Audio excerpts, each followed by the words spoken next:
सोचो, एक देश जो 50 साल पहले मिडिल ईस्ट का सबसे ज्यादा मॉडर्न कंट्री था, जहां लड़कियां स्कर्ट पहनती थी, वेस्टर्न म्यूजिक चलता था और औरतें यूनिवर्सिटीज में पढ़ने जाती थी। लेकिन आज वही देश अमेरिका का सबसे बड़ा दुश्मन बन चुका है और इजराइल का सबसे बड़ा खतरा और मिडिल ईस्ट का सबसे ज्यादा कंट्रोवर्शियल कंट्री। तो hello everyone, I am Anjali and you are watching seeking facts. तो आज इस वीडियो में हम करने वाले हैं ईरान की बात। आज ईरान सिर्फ पॉलिटिक्स की वजह से नहीं, वॉर की वजह से भी बहुत बड़ी हेडलाइंस में है। 2026 में यूएस और इजराइल ने मिलकर ईरान पर एक एयर स्ट्राइक करी, जिसमें उसके टॉप लीडर्स जो है मारे गए और रिटर्न में ईरान ने ड्रोन्स और मिसाइल से रिटेलिएशन की। लेकिन सवाल ये है कि ईरान इतना चेंज कैसे हो गया, और इसका जवाब छुपा है ईरान के इतिहास में। 1970 तक ईरान एक मॉडर्न और वेस्टर्न फ्रेंडली कंट्री था। उस वक्त ईरान पर रूल करता था शाह मोहम्मद रेजा पहलवी। उसने बहुत तेजी से ईरान को मॉडर्न बनाया, जैसे कि western education, women rights, modern economy और यूएस और यूरोप के साथ काफी ज्यादा मजबूत रिलेशन। लेकिन उस टाइम पे ईरान और इजराइल के काफी ज्यादा क्लोज रिलेशन थे, दोनों बहुत अच्छे दोस्त थे, बहुत क्लोज अलाइज थे। लेकिन शाह की एक प्रॉब्लम थी कि वो एक अथॉरिटेरियन शासक था, एक ऐसा शासक जो अपोजिशन को जेल में डालता था, मीडिया को कंट्रोल करता था और सीक्रेट पुलिस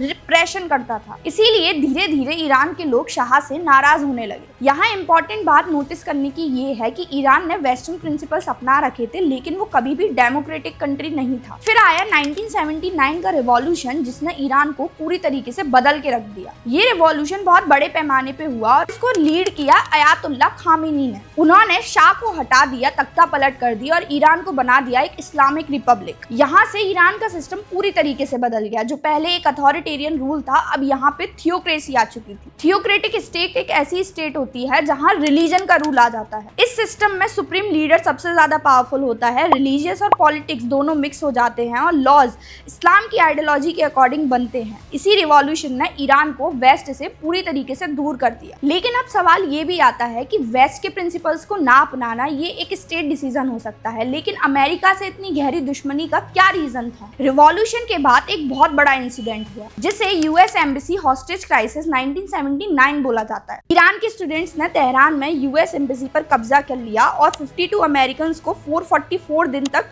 हॉस्टेज बनाए रखा। और इसी के बाद से ईरान और अमेरिका की जो रिलेशन थे वो पूरी तरीके से दुश्मनी में बदल गए और तब से लेकर आज तक ईरान और अमेरिका दोनों ऑफिशियल एनिमीज हैं। लेकिन ये तो बात थी वेस्ट और अमेरिका की। लेकिन अब बात आती है कि इजराइल के साथ ऐसा क्या हुआ कि ईरान उसका भी इतना बड़ा दुश्मन बन गया। इसी रिवॉल्यूशन के बाद ईरान ने इजराइल को एक इलीगल स्टेट डिक्लेयर कर दिया और इसके साथ साथ ईरान ने मिडिल ईस्ट में इजराइल के जो एनिमीज थे उनको फंड करना और सपोर्ट करना शुरू किया, जिसमें ग्रुप आते हैं हिजबुल्लाह, हमास और शिया मिलिटेंट्स। और इसी नेटवर्क को कहा जाता है एक्सिस ऑफ रेजिस्टेंस। और इसी वजह से ईरान और इजराइल के बीच में डायरेक्ट और प्रॉक्सी कॉन्फ्लिक्ट जो है काफी तेजी से बढ़ते चले गए। लेकिन इजराइल, ईरान और यूएसए, इन तीनों की दुश्मनी का एक सबसे बड़ा रीजन न्यूक्लियर प्रोग्राम भी रहा है। अगर आप मिडिल ईस्ट की न्यूक्लियर हिस्ट्री उठा के देखेंगे तो आपको ये मालूम पड़ेगा कि मिडिल ईस्ट में न्यूक्लियर पावर सिर्फ इजराइल है। इनके अलावा जो भी कंट्रीज हैं, जैसे कि सऊदी हो गया, कतर हो गया, कुवैत हो गया, इनमें से किसी के पास भी न्यूक्लियर पावर नहीं है। लेकिन ये सारी कंट्री जो न्यूक्लियर पावर नहीं है, इनको सिक्योरिटी प्रोवाइड करता है यूएस। लेकिन 2000 के बाद से ईरान ने डिसाइड किया कि वो न्यूक्लियर प्रोग्राम बनाएगा, क्योंकि मिडिल ईस्ट में वो एक ऐसी कंट्री था जिसके पास यूएस की प्रोवाइडेड सिक्योरिटी नहीं थी और इजराइल के साथ उसकी बहुत गहरी हिस्ट्री रही थी दुश्मनी की। इसीलिए 2000 के बाद से ईरान ने अपना न्यूक्लियर प्रोग्राम बहुत तेजी से आगे बढ़ाया। ईरान ये कहता है कि इसका जो डेवलपमेंट हो रहा है, न्यूक्लियर पावर का जो डेवलपमेंट हो रहा है, वो सिर्फ पीसफुल एनर्जी के लिए है। लेकिन इजराइल और अमेरिका इसे एक बहुत बड़ा थ्रेट मानते हैं मिडिल ईस्ट के लिए, और जो कि एक बहुत बड़ा खतरा है भी। अगर इस तरीके से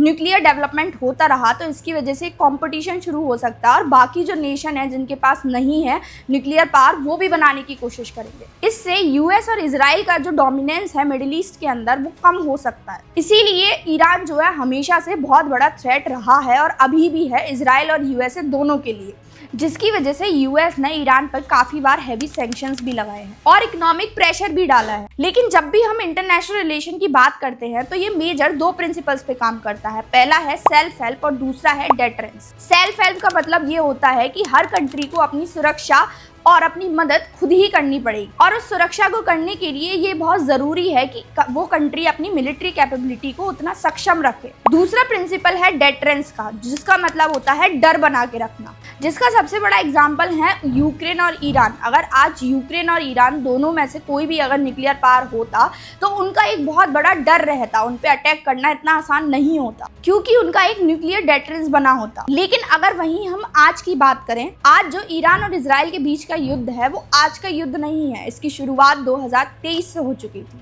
2025 में इन दोनों के बीच में 12 दिन का युद्ध चला, जिसे 12 डे वॉर भी बोला जाता है। और फरवरी 2026 में सिचुएशन पूरी तरीके से एक्सप्लोड हो गई। इजराइल और यूएस ने ईरान पर मैसिव एयर स्ट्राइक लॉन्च किया, जिसे ऑपरेशन एपिक फ्यूरी का नाम दिया गया, जिसमें बहुत सारे लोगों को टारगेट किया गया और ईरान के टॉप लीडर को मार दिया गया। जिसके बाद से ईरान ने रिटेलिएशन चालू किया, मिसाइल, ड्रोन्स और काफी ज्यादा रीजनल अटैक किए। और इन रीजनल अटैक की चपेट में सारी ही ऑलमोस्ट मिडिल ईस्ट की कंट्री आई और मिडिल ईस्ट का पूरा एरिया जो है वो वॉर जोन बन गया। लेकिन वॉर का इम्पैक्ट सिर्फ ईरान और इजराइल तक लिमिटेड नहीं था। इसका पर्शियन गल्फ का सबसे इंपॉर्टेंट ऑयल रूट, जिसे स्ट्रेट ऑफ हॉर्मस बोला जाता है, वो भी क्राइसिस में आ गया है। अगर ये वॉर और तेजी से आगे बढ़ा, जो कि बढ़ रहा है, तो उसकी वजह से ऑयल क्राइसिस और वर्ल्ड इकोनॉमी दोनों पूरी तरीके से इंपैक्ट में आएंगी। ईरान की स्टोरी एक पावरफुल लेसन है कि एक टाइम का मॉडर्न कंट्री पॉलिटिकल रिवॉल्यूशन के बाद पूरी तरीके से बदल सकता है और अलग डायरेक्शन में जा सकता है। आज ईरान